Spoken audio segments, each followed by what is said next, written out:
this episode of GF Attract. So today we have an exciting new guest.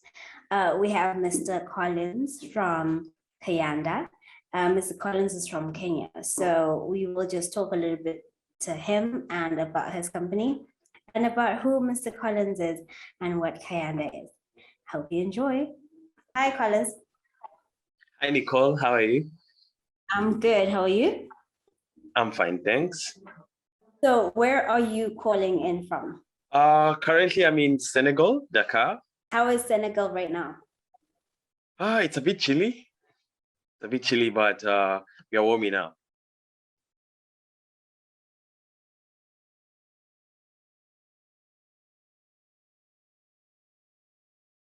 So Collins is a young entrepreneur, born and raised in Machakos, Kenya, from a humble family. I'm the last born in a family of only two, and an uncle as well. So that's basically me. I joined my primary school within Machakos area, and that's where I completed my primary school, went to high school just within Machakos area in Kenya. And now I'm done with high school. I went to university in Nairobi. Nairobi is the capital city. Yeah.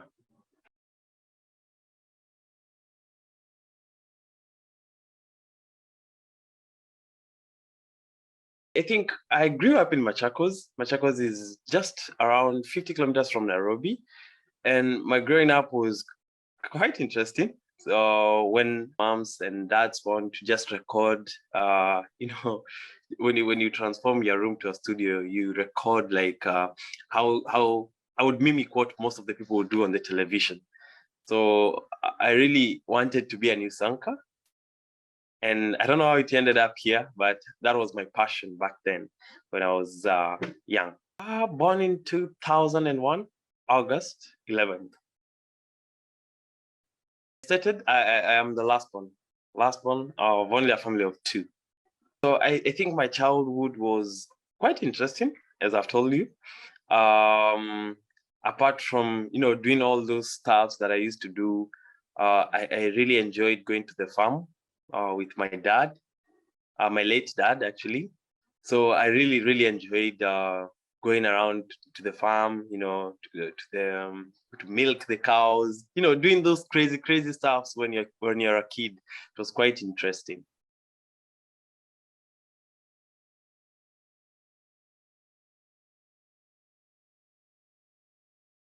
Okay, actually, both of them are business lady and businesswoman. So my dad used to run a hardware shop, and my mom used to assist her. So my dad actually recently passed in less than 2 months ago. So it's quite fresh. It's not that I've stayed a long period without him. Yeah. So he used to run a hardware stroke auto spare shop, and that's what now mom took over in managing it. Yeah.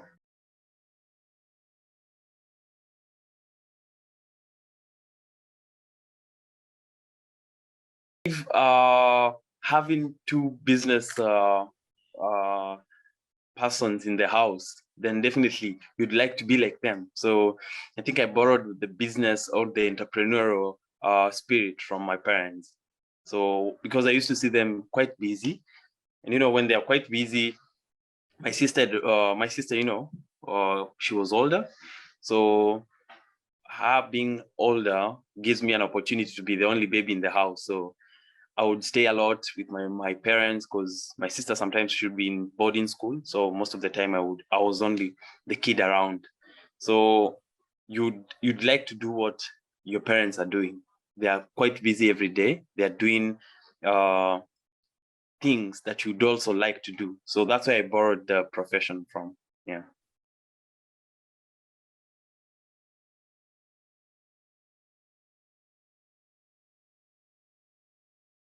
Okay, I have several. My parents, of course. My uncle did information technology then. So when I was growing up in Kenya in IT, it wasn't if you were doing an IT course, then people used to term you as a geek because only few people do that profession. So my uncle actually pursued that degree. And I think for me to see him, do all these crazy things in IT, do a lot of networking stuff, carry unique networking gadgets, spiked my interest to try and join him. So that's where I think I borrowed most of my IT specialty from. Yeah.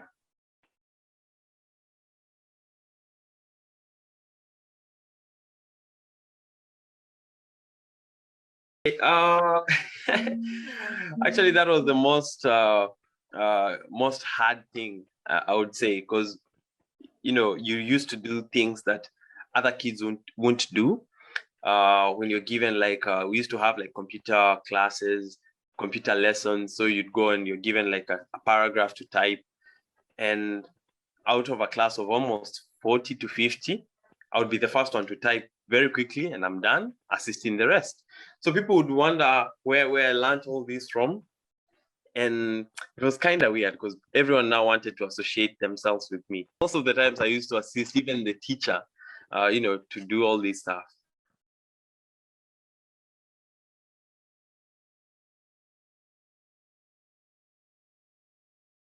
So remember what I told you? I wanted to be a news anchor. So my dad actually acquired me an old compact computer. Then it was one of the latest computers. So I used to train myself, to edit these videos that I used to take in my small studio. So without this knowledge, I, slowly tried to teach myself how to type, teach myself how to use this machine, because it was kind of very new to me. So that's how I slowly gained my interest in computer. And since I had the presence of computer back home, and I'm still going to have another one the following day when I go to school, then I would easily practice more to utilize this machine. Yeah.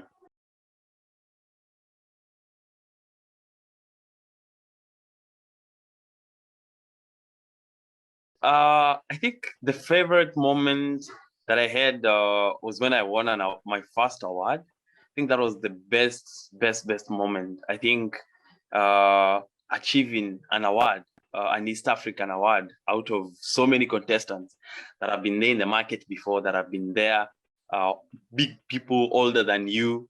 I think that was the greatest achievement that made me very, very happy. And I term it as my favorite moment.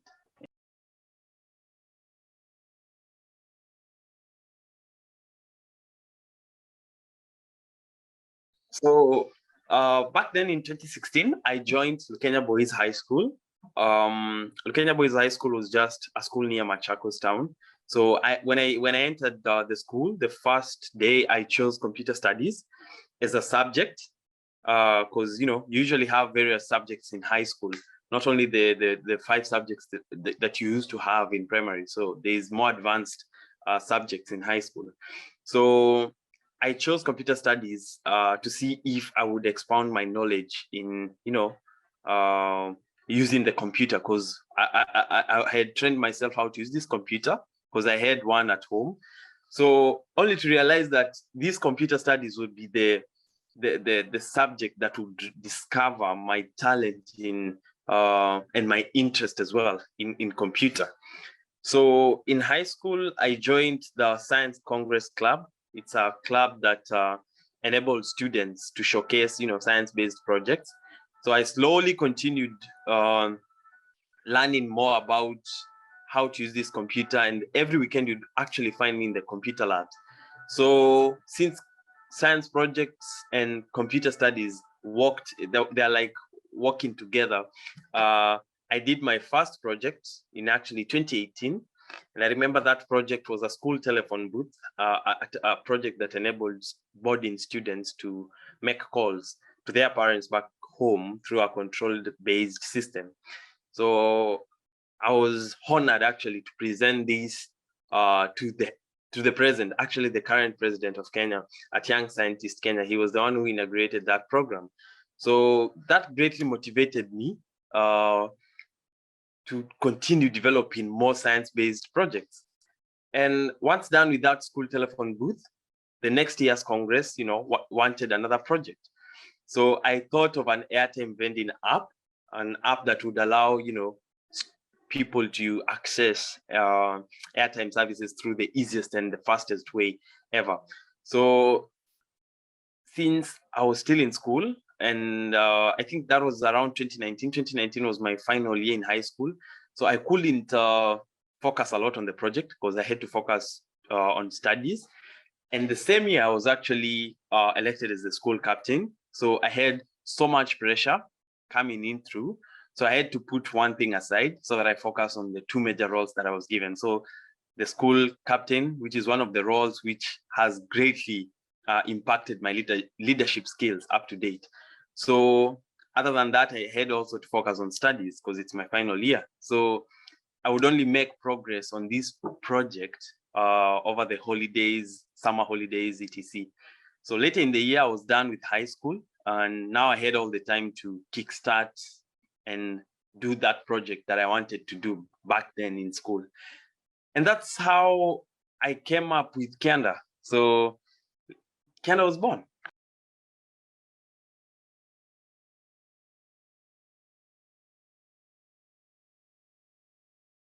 Now you see the airtime vending platform, it was now a science project that was to be done back in school.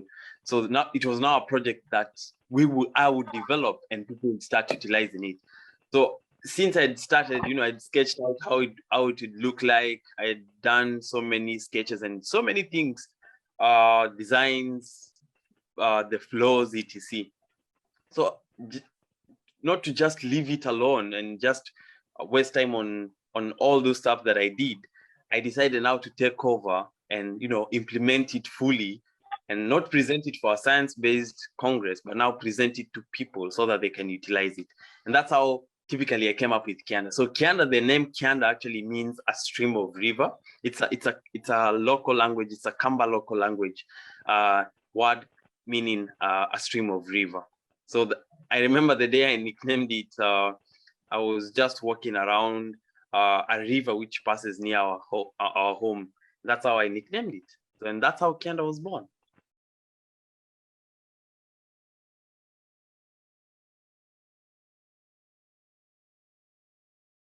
How I would define success is hard work. Then it's more of hard work plus sacrifice is equals to success. So committing yourself into something, showing a bit of hard work into that thing, then at the end of the day, they result to success. Yeah, so that's how I define success: hard work plus sacrifice. Because definitely you have to sacrifice, you have to work hard indeed. Yeah.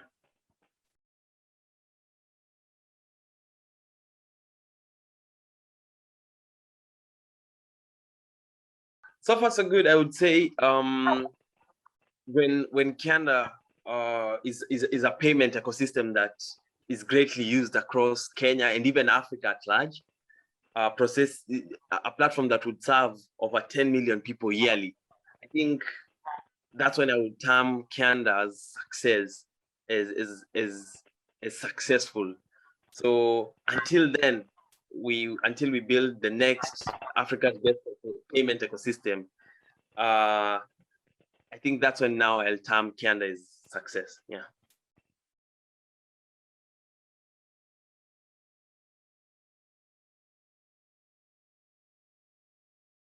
The funny fact about me, even the rest of the team, I think they term me as one of the most friendly people they've met. I'm not too bossy. One thing, I like things to be done as planned.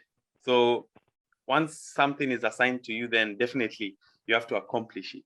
So, but when I come and you've not finished, then I wouldn't question you like, what's up? No, we'll just do it friendly in the most friendly way ever. So one thing about me is that I'm too friendly to the rest of my team, because I'm working with a young team, and working with a young team is typically, I think for me, it's the best, because these people are thinking out of the box every day.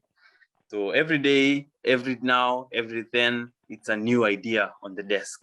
So working with the young people, these people are thinking out of the box and bringing new ideas every day. So you wouldn't like to bash them with harsh words. Then tomorrow, this guy will be like, I had something on the mind, but unfortunately I can't share it.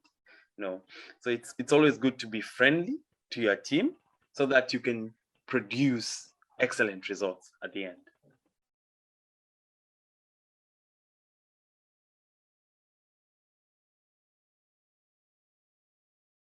Awesome. So I think so far so good with my experience and with Kyanda's experience, the Kyanda team's experience. I believe we've seen great and massive improvement in terms of how we handle our things. These people are so psyched up every day. Tasks given in like if I assign a team today a task to be completed, then it would be even completed earlier than before, and they would ask for more tasks to be done. So I believe working with young people, they are so energetic, and definitely if they can perform 2 tasks in a day and have them done in a day, then at the end of the day, it's going to be more productive than, getting some, I wouldn't say all people, but people who would like take a whole day to only complete 1 task. It's rather, for me, I would rather opt for that person who will complete 2 tasks in 1 day than only 1 task in a day. So working with young people, it's quite actually very productive and very, very interesting to do so.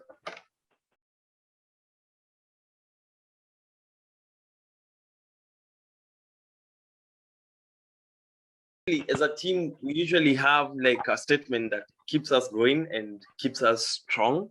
So the statement is, we believe in taking risks, learning from these risks, leaving a significant mark, being integral and authentic to who we are. So I think as a team of young people, you take risks, definitely. You're taking risks every day, approaching the ever broad market, approaching a new market that you are not even experienced, because it's very new. You don't have that full experience, so far so good. So when you take this risk and perhaps you learn to eat, then it's gonna build you more than just approaching a market without risking anything. So it's always good for us. We believe in now taking that risk and learning from these risks, because at the end of the day, when you do those 2, then you're, of course, going to leave a significant mark. Yeah.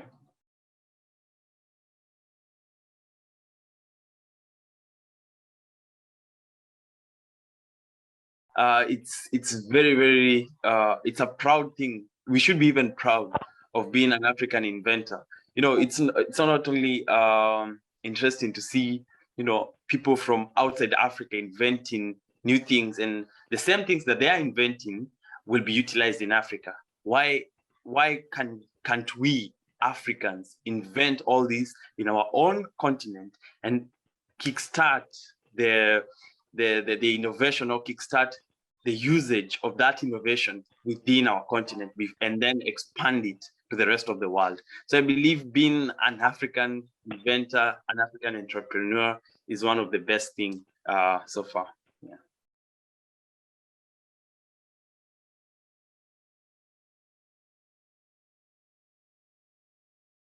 I think the first thing is giving up. Most of these African, let's say, inventions that typically fail, they've not, focused on, not really focused, but they've only taken a few risks. Then during the process of learning from these risks, they're now giving up and they say it's done. Part of failing is part of growing into success. So for them to fail, they should wake up stronger than they were before and push even further.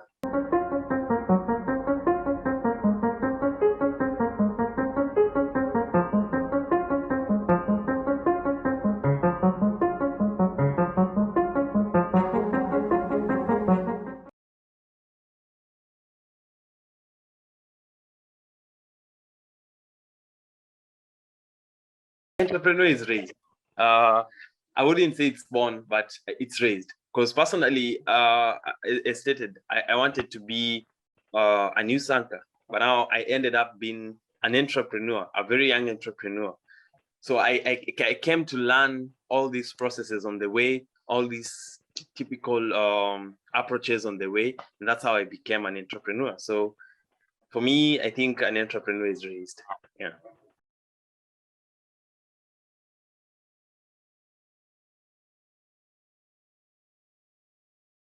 The number one skill that you should have as an entrepreneur is you should be committed. You should be able to give your extra time. You need to sacrifice that extra time to do something, because I wouldn't assume that you would sleep almost more than 8 hours, and then you assume that tomorrow your business will be up and running. Fine, you can do that in like 50 years after you've kickstarted your business or something, or whatever you're doing. But I think as an entrepreneur, the first thing you should do is to be committed to your business, to your venture, and then you should sacrifice your extra time, sacrifice a lot, even sacrifice to an extent. You sacrifice even friendships to only focus on your venture. Because personally, I think I've lost so many friends because they wanted to be associated with me, but unfortunately, because of my busy schedule, I had to focus to build something, a platform that people are using out there. So you wouldn't keep a friendship, but have a platform just swaying on the air. So I'd rather lose these friends, but focus on the. But the true friend only sticks. Not saying that you lose all friends.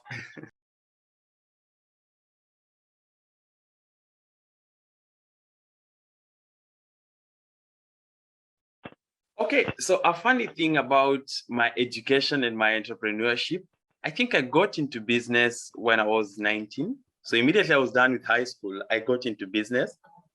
So when at the same time, I joined university while still running a venture.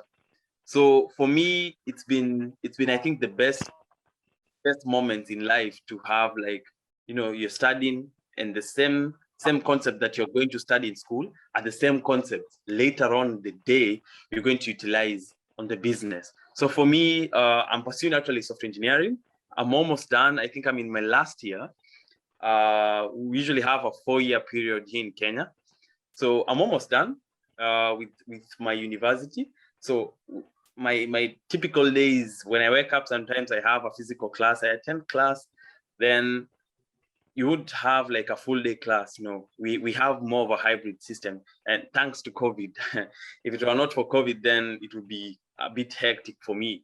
But I think for me, it's been an excellent journey, going to school, then after school in the afternoon, or even during health breaks, I can practice what I've learned in class on real time. So for me, the entrepreneurial journey and studies has been the best. Yeah.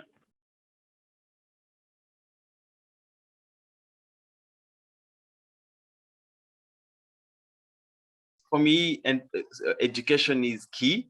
Without education, then things may turn out wrong.